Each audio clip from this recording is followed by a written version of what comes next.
आम्रपाली समूह के अधूरे प्रोजेक्ट्स में फंसे फ्लैट खरीदारों की परेशानी एक बार फिर सुप्रीम कोर्ट तक पहुंच गई है। खरीदारों ने कोर्ट द्वारा नियुक्त रिसीवर के उस फैसले को चुनौती दी है जिसमें कई फ्लैटों को आवंटन रद्द कर दिया गया था।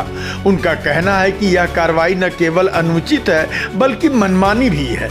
मामले की सुनवाई जस्टिस संजय कुमार की अध्यक्षता वाली बेंच के समक्ष सूचीबद्ध थी, लेकिन समय की कमी के कारण आज सुनवाई नहीं हो सकी। याचिकाकर्ताओं ने बताया कि उन्होंने 2017 से पहले ही आम्रपाली ग्रुप के विभिन्न प्रोजेक्ट्स में फ्लैट बुक किए थे और बिल्डर को भारी भरकम रकम भी चुका दी थी। बाद में सुप्रीम कोर्ट ने खरीदारों के हितों की रक्षा के लिए एक रिसीवर नियुक्त किया। रिसीवर ने सभी खरीदारों को नोटिस जारी कर निर्धारित समय सीमा के भीतर बाकी रकम जमा करने को कहा, लेकिन कई खरीदारों का कहना है कि ये नोटिस उन तक सही तरीके से पहुंचा ही नहीं। इनमें बड़ी संख्या ऐसे लोगों की है जो ग्रामीण इलाकों में रहते हैं या फिर विदेश में बसे हुए हैं। खरीदारों ने यह भी आरोप लगाया कि उन्होंने कई बार रिसीवर के कार्यालय जाकर अपनी बात रखी, लेकिन उन्हें संतोषजनक जवाब नहीं मिला। आवंटन रद्द होने के बाद अब वे सीधे सुप्रीम कोर्ट की शरण में पहुंचे हैं। खरीदारों की अपील है कि उनके हक के फ्लैट किसी भी हाल में छीने नहीं जाने चाहिए। सर, मुद्दा ये है कि 2019 में सुप्रीम कोर्ट ने कोर्ट रिसीवर को अपॉइंट करा गया था। Court receiver senior advocate Venkata Ramani ji को अपॉइंट करा था और उन्हें जिम्मेदारी दी गई थी कि वो जितने भी फ्लैट एलोकेशन के प्रोसेस है उन्हें प्रॉपर तरीके से करें और जो जेन्युइन बायर्स हैं उनको उनके फ्लैट्स मिलें।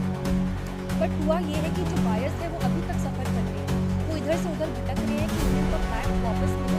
तो ऐसे भी बायर्स हैं जिन्होंने 100% अमाउंट दे दी है या फिर सब्सटैंशियल पार्ट ले चुके हैं, और ऐसे भी केसेस आ रहे हैं जिन्हें बायर्स को पोसेशन मिल चुका है, उन्हें अगले दिन पता चले कि उनके फ्लैट्स कैंसिल हो गए। उन्हें जो बायर्स जो जेन्युइन है उन्हें डिपॉजिट डाल दिया जा रहा है और उन्हें रजिस्ट्रेशन को कैंसिल करके नए बायर्स को हायर प्राइजेस पे उनके फ्लैट्स मिल रहे हैं। तो जो सुप्रीम कोर्ट का फैसला था 2019 का, वो प्रॉपरली इंप्लीमेंट नहीं हो पा रहा है। आज 6 साल हो गए उस फैसले को और अभी भी बायर्स जो है सफ़र कर रहे हैं। They are running from pillar to post ताकि उनको उनका फ्लैट मिल सके। सुप्रीम कोर्ट हमारा एक लास्ट रिजॉर्ट है और यहाँ पे हम जस्टिस एक्सपेक्ट करते हैं। हम कोर्ट रिसीवर के ऑफिस ही बार जा चुके हैं, बल्कि वहाँ पे हमें कोई भी सफलता नहीं मिलती है तो बस टाल मटोल मिलती है और धमकियाँ मिलती हैं। तो अब सुप्रीम कोर्ट में जैसे पहले भी पिटीशन डाली गई हैं, अब हम और पिटीशन डाल रहे हैं ताकि जो फ्रॉडुलेंट बिजनेस है ये लाइमलाइट में आए और हमें जस्टिस मिल सके।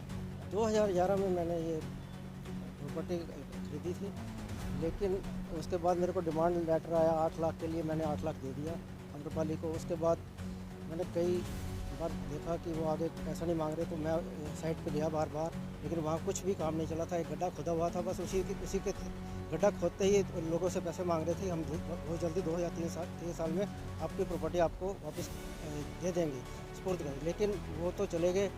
फिर हमने कई बार ये कोर्ट के चक्कर लगाए, कई बार पुलिस स्टेशन गए, ईडी में रिपोर्ट लिखाई, सोशल मीडिया के थ्रू हम एक्टिव हुए सभी लोग, तब जाके हमारी कोई सुनवाई हुई। तो और ईडी ने अनिल शर्मा जो इनके प्रेसिडेंट है आम्रपाली के, उन्हें जेल में डाल दिया। उसके बाद कोर्ट रिसीवर ने वेंकट रमणी जी को सौंपा कि आप इसकी देखरेख कीजिए, लेकिन वहाँ भी हमें एक धोखा ही मिला। मैंने 2012 में आम्रपाली का एक फ्लैट बुक किया था ड्रीम वैली में, जो 2016 में जिसका पोजीशन होना था। As per the payment schedule मैंने सारी पेमेंट करी है, कुछ मैंने सेल्फ फंडिंग करी है, कुछ मैंने लोन लिया है। 2015 के बाद मेरे पास कोई डिमांड नहीं आई है जिसका मैंने कोई पैसा नहीं दिया है।